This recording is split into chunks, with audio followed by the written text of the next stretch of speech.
us today. With us, Amen. God is doing among us since yesterday.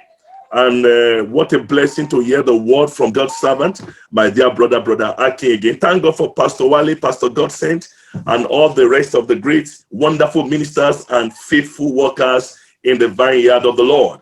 What a confronting word. I thank God for the privilege for us to share this deep truth, this serious word from heaven. And I believe it's because God is taking us to the next level. It's because God is preparing us for greater things. Shall we say a word of prayer together very quickly? Father, we thank you. Thank you for your word tonight. Thank you for the way you have been helping us. Thank you for our lovely dear brethren over there in Qatar and what you are doing among them and what you still want to do yet the more.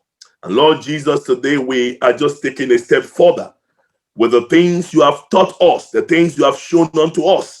Holy Spirit, help us to glorify Jesus even as we continue to build on the things you have started already. In Jesus' name, and everybody say amen. Amen. Very quickly, I want to look at two scriptures to start with. Luke chapter 24, verse 49. Personal leadership for effective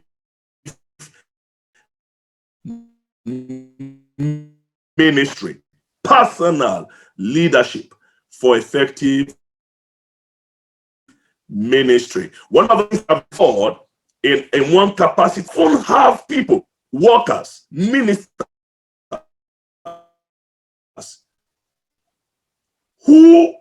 which is completely different from what they do in the secret. Responsibility for their personal lives, or they have not been through certain processes.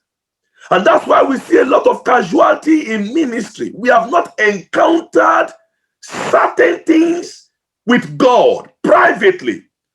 It's a common thing. I've been a victim also before, where when in prayer meetings, my voice is the loudest, but I had no personal private prayer life. Have you seen that kind of a thing before? Some of us have been there before, if we want to be honest. When they say pray in night vigils in the church, your voice is the loudest. But to be sincere and honest, you have not prayed for the whole week. No private prayer life. Personal leadership for effective ministry. Luke 24, verse 49. Now look at what Jesus said to his disciples. He said, behold, I send the promise of my Father upon you. Luke 24, verse 49. Yes, thank you. It says, behold, Jesus speaking to his disciples, I send the promise of my Father upon you, but tarry in the city of Jerusalem until you are endued with power from on high. Until you are endued with power from on high. It's okay, sir. Give us Luke 10:19. Because I was thinking and I was asking the Lord, Luke 10:19. Jesus, he said, behold, I give you the authority to trample on serpents and scorpions and over all the power of the enemy. The King James Version says, I give you power to tread upon. So Jesus gave them power in Luke 10. But why is he now asking them to go and wait until they are endued with power? Because power that is given without a personal experience and encounter, power that is not labored for, once you have it, you will waste it. Once it is not personal, it will be wasted. Luke 10:19, Jesus gave them power, and they went into the city, and they were casting out demons and doing many miracles. But like my brother Aki said, even with the power that Jesus gave to them, Peter was still keeping a sword in his pocket. He still had a hidden secret sword to fight and survive. They still had their own personal agenda. And Jesus was making me understand. He said, look, the one I gave unto them on the day that Jesus was arrested, all of them disappeared. despite the power that was given to them. They could not endure. They could not stand in the face of persecution. They followed Jesus afar off. When the chips were down, they were nowhere to be found. So when Jesus now told them, go and wait, you need a personal encounter. You need to experience God in a unique way. You need to have a personal thing that will transform you and position you for your assignment. Then they waited in the upper room for how many days? Maybe 10 days. They waited until the power of God came over them. It was a personal thing. Once they experienced that, these men were on the street. They were doing the work. No demon could stop them. Nobody could talk them out of it. The government could not talk them out of it. They called them and they said, we told you not to speak anymore in the name of this person, Jesus. But they said, how can we? The same people who were nowhere to be found when Jesus was crucified, because the power they had was given unto them. The one they now waited, they paid the sacrifice. They were in the secret. They received this power. Once they received it, no man, no government, no demon, no principality could take it away from them. Friends, can I say this to us? I sense by the Spirit of God that there are some people on this platform. You are a wonderful person. You are not bad at all. But the power and the position you have been given is because probably you are close to the master. You are close to pastor, or you are close to the leader, or you are close to somebody. And they say, let's give Brother Tokwe this position. Jesus gave them power also because they were close to him. They were his disciples. But that power could not sustain them when problem came. It could not. Because whether you like it or not, problem will come. So I can look at Pastor Wale now. Can I to go and handle the choir for me? Just handle it for me. And of course, he will do a good job until there is problem. Pastor Akin was saying it. He said until he got married, there were certain things about his own life he did not know about the issue of anger. Why some of us, we manifest, sometimes I've been there before also, where you will manifest as if people will wonder whether you are born again. Ability for personal leadership. You want to lead people out there, but you have not been able to produce personal on your own. Wait and develop capacities in certain areas of your life. And that's what God is saying today. That, brother, maybe you are occupying that position. Maybe you are a pastor by reason of intimacy and friendship. Maybe you have received authority or power to do certain things.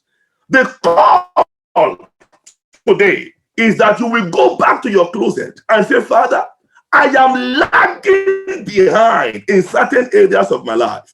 I am lagging behind in personal leadership. My home is in disorder, is in disarray. My marriage is in disarray. My personal life is in disarray. Lord, I have issues. One thing I must say of my brethren in Qatar, Pastor Wale, Pastor Godsent, I am so proud of your people. They are on time. I check them. I see them 10 minutes into the meeting. Can anybody hear me? Amen. Oh, okay. Praise the Lord. I see Pastor Wale moving. Amen. Yes. I love it. You are on time. Some of us, we have issues with timing. And my prayer today, I had to do this years ago, about 25 years ago, for the Lord. I was on fire for the Lord. But there were silent issues in my life. I was leading one or two groups, on campus. And then things were happening. But there were areas that the Lord had not dealt with. I had not grown in those areas, although I was teaching people how to grow in them. Sometimes you may be teaching people how to love, but you yourself, you are full of hatred, but you don't know it until God reveals it to you. You are teaching people how to be on time. The same issues you are teaching people is what your own wife is complaining about. The same thing you are preaching and saying, come on, do this, is what your senior pastor is complaining about. And then you are telling people to give their tithe, but you yourself, you are not even giving offering. You are asking people to sow seed or whatever thing you are asking them to do. You are not doing it yourself. You are asking people to disciple, but you have not won one soul for the Lord in the last 10 years. You are the leader of the evangelism, but you don't come out for evangelism. You are the prayer warrior, the one in charge of intercession. But you will always come late, and then you are the one to round up quickly. You will be the last to come, and you'll be the first to go. You will complain of time. Meanwhile, you are the late comer. The things that we are complaining about are the things that we ourselves are guilty of. I was doing well. So we had a ministration one day. It was a wonderful ministration. My goodness, it was drama. I was one of the lead actors. And guess what we're acting about? The coming of Jesus. People of God, before the end of the drama, the entire church was on their knees. People were weeping, crying. The presence of God filled the room. Hallelujah. As we got to the back, I can never forget, to pray. All the drama crew, we came together, hold your hands to pray, and we held our hands. As we were about to pray, a fellow close to me there, he said something that angered me. My people, I don't know how this anger came from, where it came from. But God was showing me something. God was making me understand that you may be good in all areas, but there is some iniquity that the purifier's fire must sit upon. Before I knew it, do you know what happened? Right there, I flung my hand to the left to hit this fellow on the face, and somebody held me. And when they held that hand, I started weeping. Not weeping because I was falling into an error, but because my hand could not get to the place where it should get to. I wanted to teach that fellow a lesson that day. I was so, that anger, that, oh Lord, let me strike him only once. Like that man told David, let me just strike Saul just once. That day, the anger was not the anger of the tears, were not the tears of brokenness. They were the tears of, oh my God, why did you hold my hand? But the moment after all, we settled each other, we prayed, we forgave each other, there and then, it was a clear indication of where I was. Like Brother Akin was saying today, worker of iniquity. You have ministered and people were weeping, but heaven is saying to you, brother, this issue, if you don't deal with it, you will fall into the categories of the workers of iniquity on that day. I drove back home that night. In Maiduguri, I must say, Pastor Wale, I could not come out of the car. I sat like this in the car till daybreak. The Holy Spirit was showing me my life before me. It was a day of personal reckoning. It was a day of taking ownership of my life with God. You know, sometimes we can call ourselves beautiful names. I tell the brethren in Rotterdam, Pastor Wale knows this. We probably have more prophets and apostles in Rotterdam, more than the Old Testament and New Testament put together. Everybody now has a title, prophet, apostle, evangelist. Now I see doctor, reverend, prophet, apostle, evangelist, bishop combined for one person. We have titles. You can give me titles. If I will get offended, if you call me Brother Tope, I will say I am a deacon. I'm a deacon now. You call me Deacon Tope. But that day it was one-on-one with God. I had been placed at a level where I know I had not been purged. There were certain things that need to be purged out of my life. I needed to take responsibility for it. I had received power to cast out demons, but like Peter, I still had my secret sword, following Jesus, but saying to Jesus, Jesus, thank you for your good messages you are preaching. But you know what, Jesus? When the chips are down, I bring out my own defense. All this thing, Pastor Wale, let's keep Bible aside. Oh. It's only Pastor Wale I'm seeing today. Let's put Bible aside. This matter of, I've had pastors say that. I've had pastors who have said that. I've had people, I've had believers of 10 years, 20 years. When you say, bro, why are you doing that? He said, please don't bro me. Don't bro me. Let me express myself. Bro, but put Bible away. We are not talking Bible here. Leave Bible aside. Let's leave Bible out of. So when we leave the Bible out of it, on what basis is your life? What qualifies you? What qualifies you to be the head of the ushers? I'm talking to leaders now, to ministers, to retreat, to wonderful people of God. What qualifies you? If you will fight with your wife at home to the point of hitting her, to the point of calling police for each other, and then on Sunday morning you climb the altar and you say, He is Lord, Lord, Lord, Lord, Lord, Lord, Lord, Lord, Lord. What thing are you doing? Who are you lording it over? What are you saying to ourselves? I mean, I had to take responsibility for my failures. If you do not take responsibility for your life, you are wasting your time. The Lord visited Abraham in Genesis chapter 18. Please, can you give us verse 8 and 9? You know, I know you know the story. Because of time, we cannot read all of it. But you remember when Abraham was sitting at the, verse 9. Give us verse 9. Abraham was sitting outside, and then he saw 3 men passing. And he ran to them. He brought them in. Please wash your feet. It was the Lord. And then with 2 others, and they said unto him, look at what they said unto him. Where is Sarah? After they had eaten, they ate the butter, he made calf for them, he did this, he did that. Then they said unto Abraham, where is Sarah thy wife? And he said, behold, in the tent. In the tent. Now let's stop here, because we jump to verse 16 to 19 shortly. Will you, I know there are pastors here, Pastor Wale, Pastor Godsend, my dear brother Aki, and many great pastors. Can I ask you a question, dear ministers of God? All of you are ministers, all of you are workers of righteousness in the name of Jesus. Can I ask you a question? That question is this. Do you want to tell me that the Lord did not know where Sarah was? He knew. How did he know when Sarah laughed inside, even when Sarah was not in view?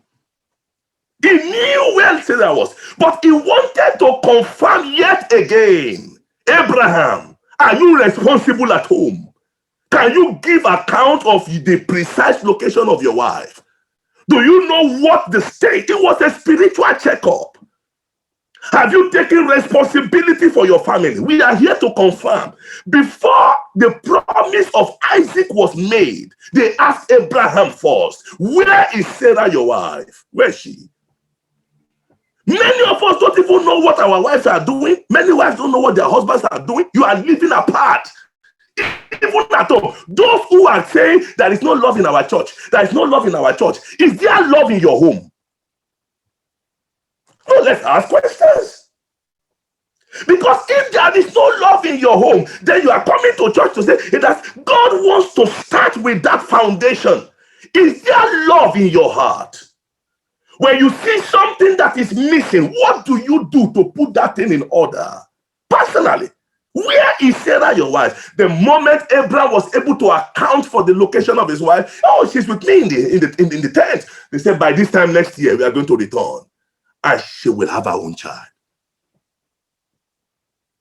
See, personal leadership, starting from your own self, to your family, then to whatever assignment you are given.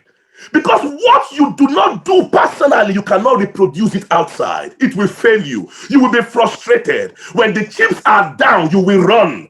When you are confronted, you will run. If you are not endued with power or in your own upper room, you are not trained, you are not disciplined in the matters of prayer, in the matters of the study of the word of God. When it comes to the open, you will be disgraced. People will resist your leadership. Brother Akin just told us, who made you, Moses? Who made you? Where are you coming from? You are not properly trained. You are not properly trained. You need to go to, can you imagine? He wanted to start 40 years. He wants to jump the process of 40 years. And that is where some of us are missing it. Please permit me. I am sorry to say, but please, I sense this very strongly by the Spirit of God. That some of us that are in certain leadership position on this platform, and I'm saying this by the Spirit of God, by the Spirit of God, Some of us have not had genuine encounter with the Lord. I even sense that some of us back in Nigeria or where you are coming from, your native country, you were in a completely, I sense in my heart, maybe you were like in a kerubu or in a church that doesn't even know the Lord. And then you came to Qatar and the need to identify with the brethren was high. And now you came, and because of your consistency, maybe because of what you need or what you want, I do not know. They see your consistency. Let us put that brother in that position. You have not been refined. Like Moses, when the daughters of Jethro got home and their father asked them, how did you come here so well, so quickly? They said, an Egyptian. An Egyptian was the one. The way he was dressed, the way he spoke, he was mighty in the words of Egypt. He was mighty in wisdom. He was mighty in everything. And then they just took him home, an Egyptian, because of what he did for them. Thank God for the plan of God for his life. You may be here and they are calling you pastor. We are calling you man of God. And then you can do some teaching and some things. You get it from Google, you get it from the internet, you put it together, you deliver it so well. But there are issues in our lives that God wants to fix. Genesis 18 verse 16 to 19. Let's read that. And then we run very quickly. I know time is running, I'm quite conscious of the time. To 19. From there, look towards Sodom. And Abraham went with them to send them on the way. 16 to 19 is that? Genesis 18. And the man rose from thence and looked towards Sodom. And Abraham went with them to bring them on the way. Verse 17. Verse 17. And the Lord said, look at it. Shall I hide from Abraham what I am doing? Verse 18. Since Abraham shall surely become a great and mighty nation, and all the nations of the earth shall be blessed in him. Now verse 19, pay attention to this. For I have known him. It was a personal thing. God speaking of a man. A man of like passion like me and you. I have known him. What did God know about him? In order that he may, can you give me King James Version if possible? King James, thank you, brother. You are doing a good job. Well done. Hallelujah. Ignite. Ignite. Your fire will never go out. For I know him, that he will, he will command his children and his household after him. My God. His own personal reputation, leadership, as far as God was concerned, was already settled. And God was testifying that this man called Abraham, I know him. He will command his children, his household.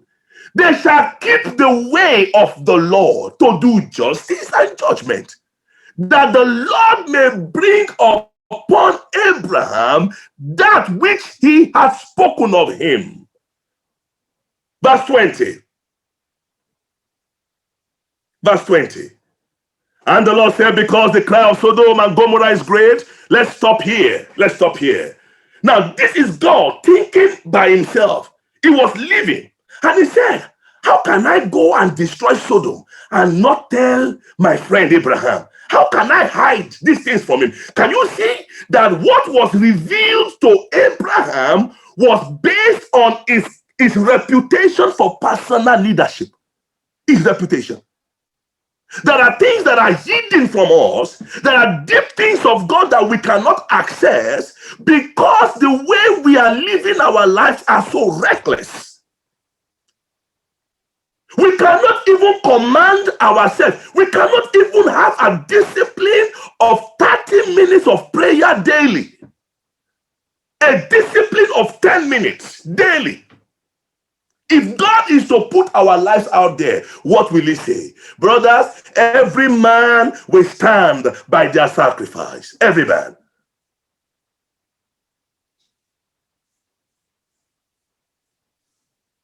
He will command his house. We know him. He will command his house. his children to follow him. It will not be do as I say, but don't do as I do. That's what we find today. Do as I say. And based on that, God began to speak to Abraham. Can you see the basis of spiritual intercession? Intercessors, those who pray, I love to say this, please, with due respect to all our intercessors. I find out that intercessors can be hijacked by the devil. And be careful. In the name of praying for the church, all you do is castigate the pastor, castigate the brothers and sisters. He said, you see now, in the name of intercessors, you kill people spiritually. God forbid, that is not your portion. But look at the basis of intercession. Before Abraham could start negotiating with God over Sodom, God had to validate. God had to validate his personal responsibility. I know him. Oh Lord, that you may say of me, I know Tokpe. That is where it starts from. What Pastor Wale knows of me is nothing. It's nothing.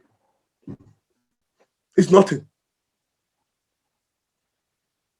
It's nothing. What Brother Akin knows of me is nothing. Sorry, I'm emotional about it. But it's the reality. I put myself in the spotlight of God's word. What men say of me is nothing, but the Lord may say of me. I know him. I know him. It does not matter what people say. They may say all things, all manner of things about me. If my Father can say, I know him, I am satisfied. I'm satisfied. How can God be speaking of a man, a mere man, like us, Pastor Wale, like us, Brother King, a man of like passion, a man that came from a background of idolatry? Abraham's father did not know the Lord. Abraham did not have someone like Daddy G.O. in his life. Abraham did not have a pastor to disciple him. Abraham did not have anyone to even encourage him in the Lord. He had no Bible to read. He had no tapes to listen to. He had no YouTube. He had no minister's retreat like this. Who gave him that? But this man was still able to build a personal reputation. There was no leadership school he could attend. There was no motivational coach, sir. There was none. There was no 7 steps of becoming. Nobody to teach him anything. All he had from God, get out of your father's house. I will show you a land. And he responded. He became a father of many nations. And look at God speaking of this Abraham. Did you not see what the Lord said of him? He said, look at your father Abraham. I called him alone. I called him alone. Through him, the entire generation is blessed. This man was negotiating. Oh Lord. When God said, I want to do something in Qatar. I want to do something in Rotterdam. But because of the way Wale has organized his personal life, I cannot do it until I speak to him. Because of the way Tokpe, I know him, I know I cannot do anything in UK without speaking to him about it first. And Abraham started negotiating. 50 Lord, 40 Lord, 30 Lord. Personal leadership can qualify you to enter realms that mere mortals cannot enter. Personal, taking responsibility. Some of us, we are offended that people did not call us. One day the Lord said to me here in my house, he said, I want you to go on a prayer walk. Stop when I ask you to stop. And I was praying and I was walking. I walked to Den Haag from Rotterdam. I was going to Amsterdam. I took 2 shoes. I was not prepared for it. From Rotterdam to Den Haag is about 30 kilometers. So I was just praying. And just going. And going. Then the Lord said to me, now you can go back. When I got to Den Haag, I entered the train and I came back home. And the Lord began to speak to me about certain matters. Friends, if God cannot get you to do 10 minutes prayer in the night, imagine how long the Lord has been speaking to you. You are the head of the intercessory team. And how long has God been speaking to you? My son, wake up. The Lord will literally wake you up at 2 a.m. to pray. You will turn right, you will turn left. You know it's the Lord. There are many divine potentials in your life that are wasting away because you have not taken responsibility and partner with the Holy Spirit and say, Father, whatever it will cost me, whatever it will cost me, I want you to be able to speak of me saying, I know him. Whatever I say unto him, he will do it. He will do it. Certain little instructions are to trigger God's plan to speak to us. God's desire to bring us to the deeper realm of God. My dear brother, my wife and I, we call ourselves one day. Are you still hearing me? Okay, amen. My wife and I, we call ourselves one day. We sat down face to face, eyeball to eyeball. We look into our eyes and I said, darling, she said, my honey. We said, listen, if this ministry work will make us to go to hell, we better leave it and remain as brothers and sisters in the Lord. That's who we are.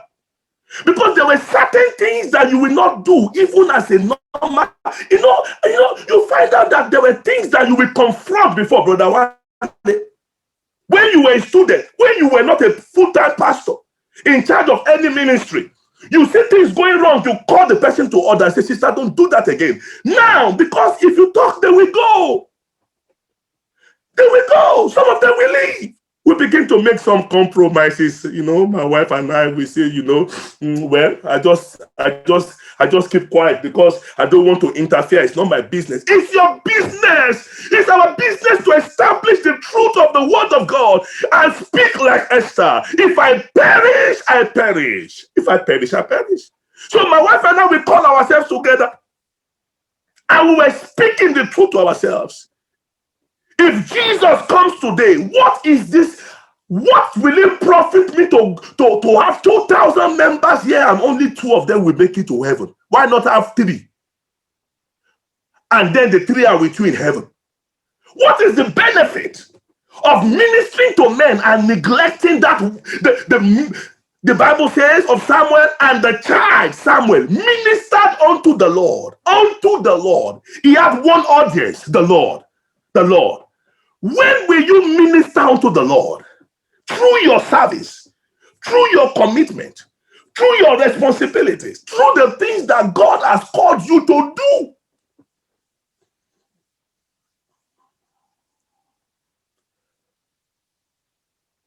Lord, help me. Lord, help me. Lord, help me. I don't know about you, but Lord, help me. Lord, help me to take responsibility. To take responsibility in certain areas of my life. Time is not going to allow us to look at many things. But let me just paraphrase the story of David. 1 Samuel chapter 16, verse 17 to 18 tells us about what was known of David even before he confronted Goliath. When they were reporting David to the king, when the Spirit of God departed from Saul and they were looking for somebody to come and take care of him and have a therapy session with him, and play harp. Look at what they said of David. Let's read it. 1 Samuel 16, verse 17. Hallelujah. Do we have it? 1 Samuel chapter 16, verse 14 to 18. Yes. And Saul said unto his servants, provide me now a man that can play well and bring him to me. Verse 18. Verse 18. Then answered one of the servants and said, behold, I have seen a son of Jesse, the Bethlehemite, that is cunning in playing, and a mighty valiant man, and a man of war, and prudent in matters, and a comely person, and the Lord is with him. My goodness. My goodness. It's okay, sir. My goodness. Look at what was being said of this young boy. 17. Pastor Wale, was it 17 or 16? In that range. Am I correct? I want to be sure. You people are a 17-year-old boy that was keeping the sheep of his father in the bush. And now they are looking for somebody that can take care of the king in the palace. Look at what they said of him. Look at what they said of him. Look at the qualities. Sir, man, great men of God don't just emerge. They must have sufficient time in developing themselves and growing in the grace and knowledge of God. It doesn't just happen suddenly. There must be specific intentional process that you have to go through. Your private space is the place where you learn, where you grow by first applying divine spiritual principles to your life, and then you can go and teach and lead others. Yes, that is the first discipleship. The things you receive from the Lord Jesus Christ, you apply them to your lives. They work in your marriage, work in your education, work in your mind, work on your character, work on your behavior. Sir, do you know I have a standing principle, my wife and I? If I have an unresolved argument or misunderstanding with my wife, I will not climb the altar. No way. It must be resolved. Oh, yes. It must be resolved. We must pray it out. Thank God, it doesn't happen so often. Yeah, it's the reality. I do not know how you come to the stage to preach to people and to minister and to lead prayer and to lead the choir, and you are not in speaking terms with half of the people in that place. Something must be wrong with your character. Something must be wrong. You are not in speaking terms with your wife. The word of God has not touched you. Nobody has felt the impact of it in your home. How come? How come? Your children cannot look at you and say, Daddy. You know, a couple of days ago, my son came to me and said, Daddy, I want my prayer life to be greater than your own. And I say, in the name of Jesus, it shall be. And when he was talking to me, I have a specific place I kneel down in our living room downstairs because I have to leave upstairs to come down. And he was talking to me there. I said, come. Let's kneel down on, this is where my daily devotion life is. Let's kneel down here together and begin to pray. And we were praying. When I go for retreat, I carry him with me. We sit down. Listen, this thing must be handled. Who said it? 1 John. He said that which we have seen, which we have handled, is tangible to us. If it's not tangible to you, you cannot reproduce it. Stop deceiving yourself about leading. Why leading your choir, leading your ushering, why is a problem to you? It's because you yourself, you have not taken full responsibility to apply the things into your life. So my wife and I, we decided that we want to make heaven first. Not heaven at last. Heaven first. Heaven is our goal. Redeem. I know one of our responsibilities to what? To make heaven and to bring as many people as we can with us. But the way we are going, are you sure you yourself, listening to me right now, are you ready to make heaven? No, let's be realistic. If Jesus comes right now, will you make heaven? I came back on Friday and I entered into the house, and 2 of my children came to me, 10 and 9. One said to me, he said, we'll be 11 very soon. He said, Daddy, today we brought 2 souls to the Lord. I jumped up. I said, I have a gift for you. How did you do it? I asked them. They said, we shared with them the beauty of heaven and the torment of hell. And 2 of our friends on the playground, they gave their life to Jesus, and we have a follow-up plan for them. Hallelujah. I was so excited. That is the greatest fulfillment for me as a pastor. Oh, yes. Oh, yes. And you know what the Lord said to me yesterday? Can you still hear me? Can you hear me? Okay, please give me time consciousness so I will know how to go. You know what the Lord said to me yesterday, Pastor Wale? This is for Kata brethren particularly. The Lord said to me, because the law of the land has restrained many areas of sin. You know, I was joking with my wife. Pastor Akin said it yesterday also, and I think I've said to Pastor Wale before, that you people are, in fact, your chances of making heaven is higher than we that are living in Holland. He has been in Holland before, where pornography is shown on the street, where all manner of, you see a man and a man kissing before you. In Qatar, I've not been there before, but I believe that is haram. Am I lying, sir? So let me tell you something. Listen to this, but don't rejoice. Don't rejoice yet. Because of this kind of sexual alcoholic sins, public sexual and alcoholic sins that have been withdrawn from you by law, Satan now attacks the brethren there with all manner of anger, confusion, strife. We will deal with the spirit of strife tomorrow. So you don't know. You just think that many places are unsettled. Homes are unsettled. Churches are unsettled. They are not contending with all other kind of sin. They are contending with little foxes here and there, causing great havoc. And if you are not careful, if you don't take your stand in the name of Jesus and come together and say, Lord, the word of God must grow and prevail in my life. Because the word of God must grow. It grows onto a point where it takes dominance, it takes charge, it becomes our all in all. Kata brethren, there are other arrows that the enemy is shooting from different sides in the church, in your home, in your personal life. They don't look like big sin, but they are causing so much demonic oppression, satanic oppression, and choking the word of God in your life. You need to stand and say, enough is enough. I take responsibility for my life. I take responsibility for my future. And with God, I will prevail. I will walk with God. I will seek God. I will not let offense take me to hell. I will not let anything take me. Hypocrisy, personal deception, God forbid.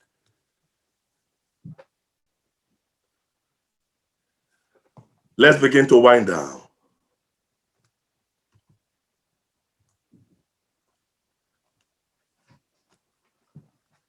What are some key areas of personal development? Vision. Number one, Lord, give me vision. Because of time, let's run it quickly. I need vision, Lord. Which direction is my life going? What is your plan for my life? I'm not in Qatar here just to make money. I'm not in Qatar here just to go to church on Friday and do something. No. I'm not just in the choir to sing and then I go to meet the pastor and say, Pastor, how do you see this worship today? No. What is the vision of God for your life first? If you don't have a vision, you cannot have a vision for your team. You say you are in a group, but what is the purpose? If you are a visionless man, among people with a vision, you will cause problem there. Because when they say, let's go to the right, you will be going to the left. When they say, let us go up, you'll be going down. One of the categories of people causing problem are those who don't have a vision. And can I tell you something? Maybe Pastor Wale and Pastor Godsend and Brother Akin will agree or disagree with me. One of my major problems as a pastor is not even the devil. It's getting the people to accept, to know, and accept the plan of God for their own lives. To make them see where God is taking them. There are many great potentials. You say, brother, see what God is saying about your life. See where God is taking you to. But because they cannot see it, they cannot see it. And sometimes you will see God opening the eyes of donkeys to see what prophets cannot see. Because of greed. Because of selfishness, because of selfish ambition, because of the gift of Balak. Men who are meant to be prophets will die as soothsayers, like Balaam. Lord help us. Lord help us. Vision, Lord. Stamp eternity in my eyes. Let me see that heaven is my primary goal. Lord, help me live daily in the reality that I am here for a purpose. And that purpose is God. Lord, let me see my family, my home, my marriage, my wife and my children as a mini church, a church. So my home is run as a church. Yes. I am first a pastor in this home.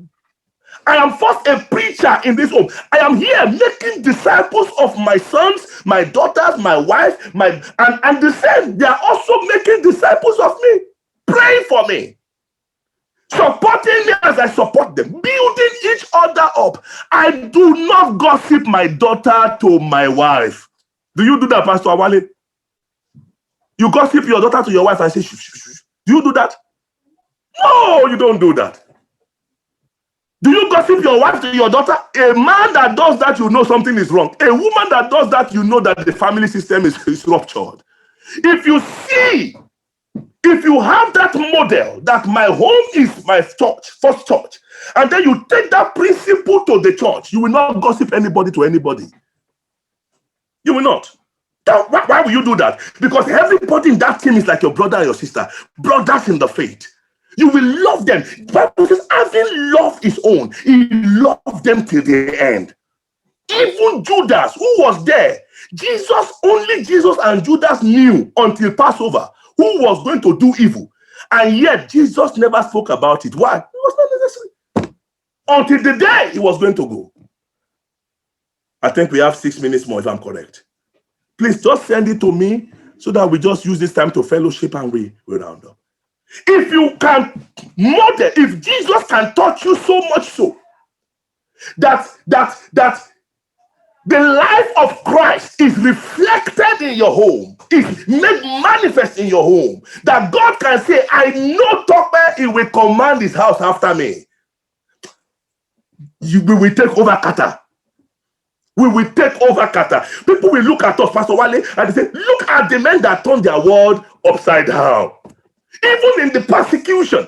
Do you know that they will beat them, they will put them in jail? They will. No wonder the church, the early church, was strengthened because it was built in homes of many. Greet the church in the house of Priscilla and Aquila. Greet this one and the church in their house. Everywhere was the people were pastors and leaders in their own smaller division. That is why you could not find this one gossiping, that one doing this one. No, everyone took responsibility, vision. Lord, help me to see where you are taking me to. Help me to know what your plan is for me.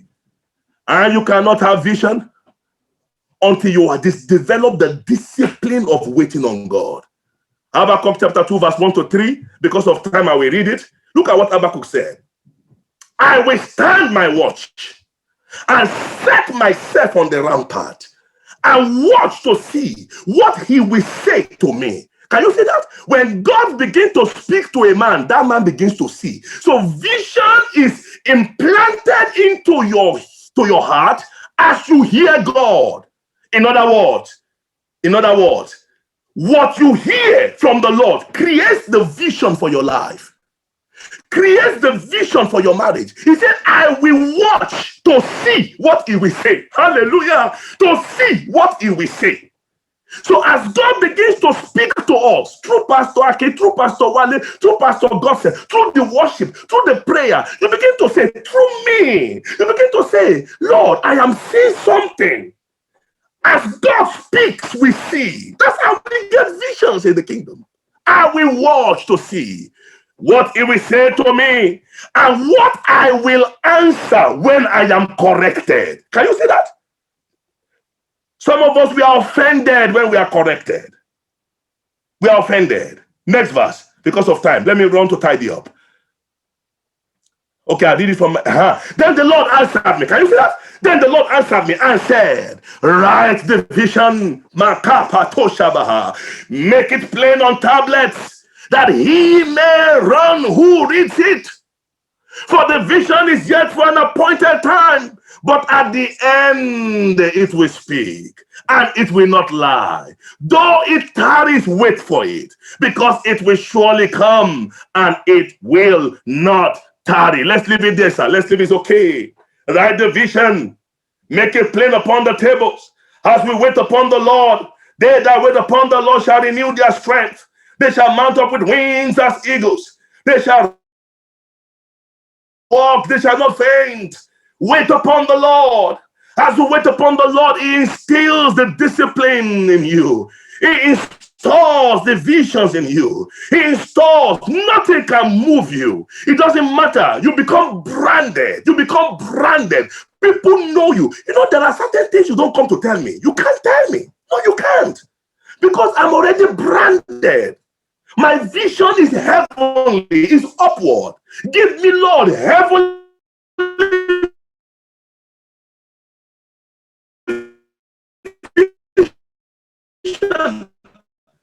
Give me, Lord.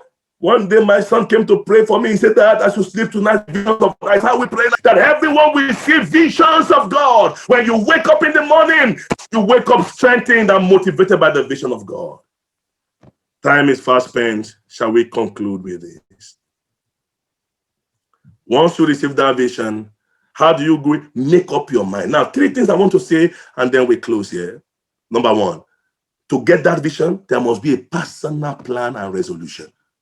I will stand upon my watch. I will. He had not done it. I will. I'm going to the rampart. Another one says, I'm going to the tower. You have to climb. You have to climb. Personal resolution. Number 2, pay personal attention to see and visualize as God speaks to you. To see what he will say unto me. Then prepare for a personal valid response to the Lord. Ezekiel, can these dry bones live? Lord, thou knowest. Thou knowest, I don't know. Thou knowest. Can revival take over Qatar? Lord, thou knowest. Can region 2 and region 3 explode? Lord, thou knowest. Can the intercessory team pray revival into Qatar? Lord, thou knowest. Can marriages be restored? Lord, thou knowest. Can I say this very quickly as we round up? Growth, personal growth and development in personal leadership is continuous. Baba Adeboye at his age is still very actively involved in prayer walks than many young pastors. Pastor Wale can testify. Yes, it's continuous. You don't come to a saturation point and say, I have attained. No! Now, let me say this very quickly because Pastor Akin talked about that. Moses, when he was with God, he received the tablet of stone, isn't it? And God said, go down. Exodus 32, 7 to 11, because of time. Go down. The people are corrupt. God was so angry. God said, let me destroy them. Moses was the one saying, Lord, please don't do that. He was negotiating with God. Oh, God, please don't do that. The Egyptian, we said this. That one, we said that. Lord, don't do it. So the Lord said, okay, you go down. By the time Moses got to the people, what did he do? He broke the tablet and ordered them to kill themselves. 3,000 died that day. So when you are in the presence of God, many times it's a different ball game. The moment you come down to your physical space, in church like this, all of us are holy. We are wonderful. But the moment you get to your office, that tablet, that thing that should govern the operation of your life, you break it. That thing that should govern the operation of your marriage. Some people have broken their tablet of stone to govern their marriage. And that's why the marriage is confused. And God said to Moses, you see what? Go and carve out another stone. I'm not going to carve it out again. You do it. That is the error when we break that thing that God gives to us. So Moses did not know there were certain things in his own life that he did not observe in the very presence of the Lord. He was very meek. He was very intercessory. When he came down, sometimes, some things happen in church. You are so gentle. You are so loving. You are so caring. The moment you get home, you say, whoo, you become a tyrant. The next time, you know what Moses said? Show me your glory. It is your glory that will sort out all my issues. Like Isaiah, I saw the Lord lifted up and his glory filled the temple. The moment he saw the Lord, he began to say, woe is me, woe is me. It is the glory that reveals the inefficiencies, the impurities, the bacteria in us. Oh, woe is me. But this man has written chapter 1, Isaiah. He wrote chapter 2, chapter 3, chapter 4, chapter 5. Who wrote those chapters? A woed man, a man that had been woed, had been sucked into the sins of the brethren. But then when he encountered the glory, the angel flew. And then the angel came and touched his lips. And then he said, who can we send? Because of the limitation of time. That was when the real sending took place. Who sent him in chapter 1? He sent himself. In chapter 2, Pastor Wale, he sent himself. In chapter 3, sir. Chapter 4, chapter 5. It was in chapter 6 he now had. Who will go for us? In other words, all that you have been doing in your 6 years as a leader of the choir, we didn't send you. The things you have been doing in your 10 years as the marriage coordinator, interviewing people and people and people. We didn't send you. You were just appointed by the pastor because you were very close to him. Oh, who sent you? Now we want to now send you. Oh, thank God for the second privilege. Now, Isaiah, we want to send you. But before we can send you, the fire must sit. Not where you want, but where the problem is. Lord, let your fire rest on me. Because personal growth is continuous. I want to go because the path of the just is like a shining light that shineth brighter and brighter unto a perfect day. Dear brethren, there are many things I want to see unto you, like Paul said, but time will not permit us. And I do not want to keep you waiting, dearly beloved. I do not want to keep you waiting. May the Lord breathe on this. May the Lord breathe on this in our heart. Personal development. Don't ever, Paul said it. May I conclude with those words? That I may know you the more and the power. But this man has written many books. This man has touched lives. This man had turned the cities upside down. This man had been flogged 39 times, 5 times. But this man said, I still want to know him. Psalm 27 verse 4. One thing have I desired of the Lord. This one thing will I seek after, to behold the beauty of the Lord. Sir, man, if you see the visions of God, every area of your life will fall in place. Yes, because your life will be driven by this vision. You will be challenged. You will be strengthened. You will be moved. You will be running. And then you can say, in him I live. In him I move. In him I have my being. Lord, give me the discipline of prayer. I want to grow in personal integrity. Sir, if they put money in your hand, you are the one counting the offering after service. Can God trust you? Or we need to put 3 people around you to be watching? Sister, the conversations you make on the phone, no discipline of communication. You can talk. Some of us, we don't even know how to speak to each other. I thought the Bible says, let your word minister grace to the hearers. You know what can minister grace? Oh, just what? Just good morning, God bless you, how are you doing? Can impart grace to your wife, impart grace to your children, impart grace to your father, to your brothers, to your sisters, to all those around you. Sir, ma, Lord, help me. The discipline of communication, the discipline of integrity, the discipline. I want to grow. I want to develop. I want to spend time with the Lord. God wants to wake you up 5 a.m. to teach you some mysteries. Yes. Are you ready? The Lord wants to engage you in prayer walks. Are you ready? If you cannot deal with those things now, when Goliath shows up, you will have nothing to confront him with. May I conclude with this? When they wanted to stop David from taking on Goliath, you know what he said? He said, sir, when I was in the bush, let me give you a quick lowdown of my personal development. When I was in the bush, I killed a lion, I killed a bear. This Goliath, I will take him down. Oh, there was no argument. Go, my son, the Lord be with you. Oh, come back, Saul said. Come and take my jacket. The boy put everything on. He said, sir, he put the first leg forward, he could not move. He said, sir, excuse me, sir. I have not proved this before. You know what? Personal development helps you to test certain things before you come to the open.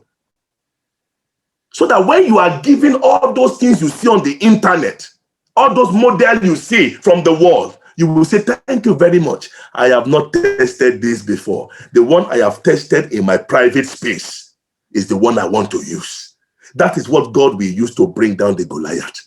Come and give us 10 principles of how to love your wife. You say, sir, I have not tested that before. That is one principle that the Bible has given me. I have tested that one in my home. You know why you cannot move in your group? You are trying to use models that Baba Adeboye labored to get, and you have not labored to understand. You are like the 3 men, Peter, James, and John. When they woke up on that mountain of transfiguration, they said, let us build the tabernacle here. They didn't understand what happened, how Elijah came, how Moses came. They didn't understand how the man labored to get them down. Theirs was to build a monument around spiritual experience. When you try to build monuments around the spiritual experience of others, you will fail. When the chips are down, you will run.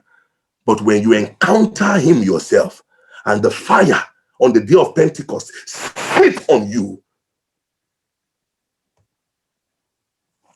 things will forever change. Lift up your voice and let us pray together tonight. Sorry for taking some of your time, but let us pray. Let us pray, dear brothers and sisters, and ask the Lord, Lord, there are many things you have given unto me that I have not tested before. I want to start using them now. In my marriage, now. In my personal life, for my personal development. Pray to the Lord.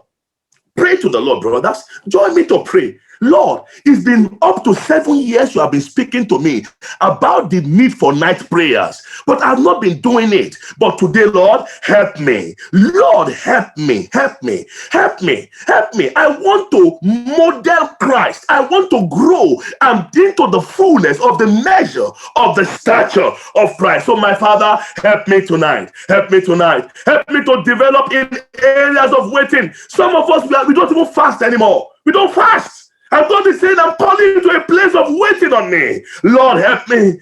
Help me in communication. Yes, in the year that King Uzziah died, I saw the Lord sitting on the throne, high and lifted up, and his glory filled the temple. Let every pain that hinders my vision of God, may they be rolled away. I want to model Christ. I want to encounter Jesus. I want to know him as I am known. I want him to increase in my life.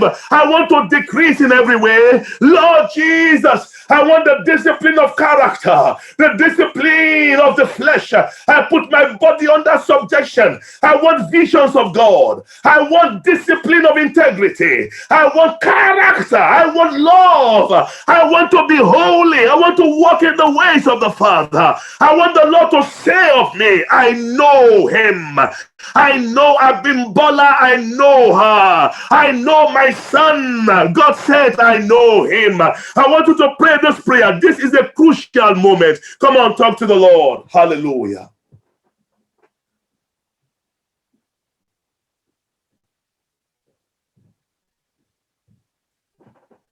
In Jesus' name we pray. Okay, there is a question here. It says, how do you manage a home as a man when you and your wife has different visions? Regarding that question, it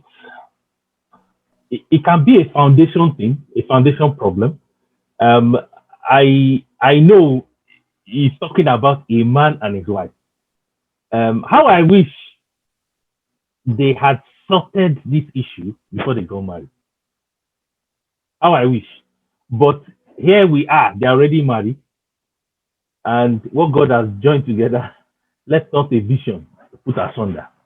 So what I will say is there has to be a marrying of the visions. That's why it's called marriage. You marry two things together. So, like I said, if I was talking to a young person, like I've been privileged by God's grace to talk to young people about marriage, this is where we start from.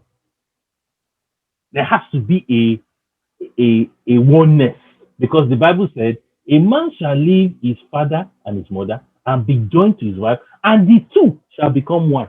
That oneness includes vision. It includes the way you think. And so it's very important. I don't think, because the question says, how do you manage? There is no managing it.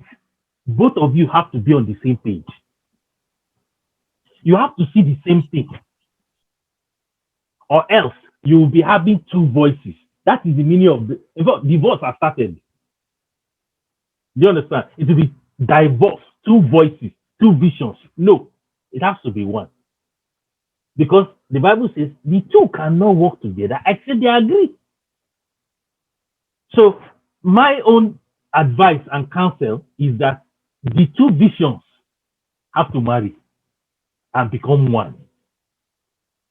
And it might involve some degree of counseling, whereby the two parties will sit down and we'll look at the word of God together and see how the two visions can marry. Because you see, every time, and it's consistent with the word of God, Rebecca had to carry the vision of what God had told Isaac and even their father Abraham. So a man who has a vision, do you know that it is your wife that will help you push it? God has, you see, that's why she's called woman. She has the capacity to carry that and bring it forth. That is the help God has rendered your life as a man. So that's why the two have to come together. So you see a brother who is a pastor is interested in the souls of men, and his wife is thinking about business. That is her vision. That thing can work. So there has to be a marrying of that vision to become one. So it's not, we can't manage it. Sorry. You feel so small. Let's go and do business a bit. Then you say, the business will help the souls. God will give you wisdom, but it has to be one. I'll stop there.